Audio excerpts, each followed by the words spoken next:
Today I will be reading from the book The Magic of Believing by Claude M. Bristol.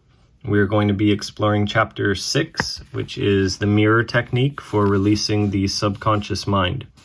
And I just want to point out, if you're new here, that this is not my underlining on any of these words. It's not, I really don't encourage writing in books. If you've paid for it and that's what you wish to do, then that's totally fine. But I would recommend keeping your own notes and things, so that you can rewrite them in your own wording or with your own handwriting. And it does seem to help a little bit more than just underlining what someone else has written. That's just my experience, but let's begin. Therefore, visualize the kind of job you want and use your cards and your constant affirmations until belief in your goal becomes a vital part of you and you feel it in your blood, your bones, and in every tissue of your body. See yourself actually doing the things you visualize, and it will all work out because every thought held constantly and persistently sooner or later materializes after its kind. All of you sometime in your life have taken vacation trips. Did you ever stop to analyze the mental process involved? First, you got the idea of the trip, then you decided where you would go, and shortly you began to visualize yourself in the mountains, at the seashore, or visiting some new city, and the vacation turned out as planned because you saw yourself doing it, actually before the vacation trip became a reality. Could anything be clearer? Whatever you want to do, just apply the same principles and you will get the same successful results. You will remember the card device, which I explained in detail. There is another device which I call the mirror technique.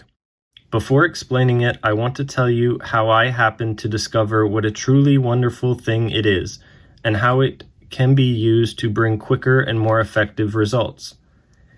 Many years ago, I was the dinner guest of a very wealthy man who owned many patents covering logging and sawmill machinery.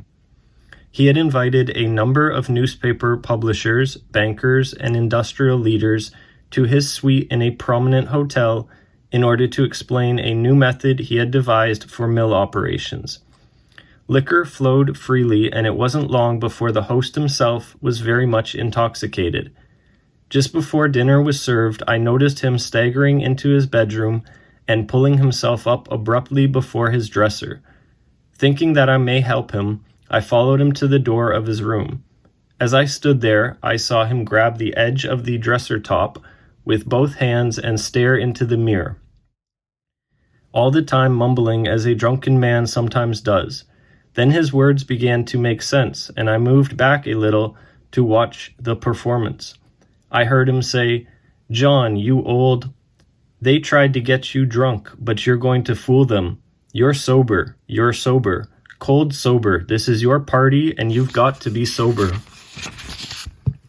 As he kept repeating these words while continuing to stare at the reflection of his eyes in the mirror, I noticed that a transfiguration was taking place. His body was becoming more erect, the muscles of his face were tightening, and his drunken look was disappearing. The whole performance was over in perhaps 5 minutes, but in all my experience as a newspaperman, and more especially as a police reporter, where I had opportunity to observe many drunken people, I had never seen such a rapid change. Not wanting him to know that I had observed him, I made for the bathroom. When I got back to the dining room, I found the host at the head of the table, and while his face was still a little flushed, to all appearances, he was sober. At the end of the dinner, he presented a very dramatic and convincing picture of his new plans.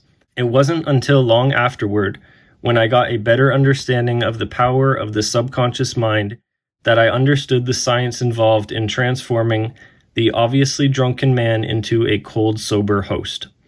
Oh, I love that story. It's kind of pushes the boundaries of what we think is possible, that we can really tell ourselves anything, and if we believe it, it gets ingrained subconsciously, then it will show its results in the outer appearances of life. So If you enjoyed this video, if you want to see more, give it a like, subscribe, and comment what the story showed you, or anything similar that may be related. Maybe you have your own story that you want to share in the comments. Would love to hear that. There'll also be some links if you want to dive deeper into these types of learnings and the subconscious mind in particular. This was from the book The Magic of Believing by Claude M. Bristol. Thank you so much for watching. I will see you in the next one.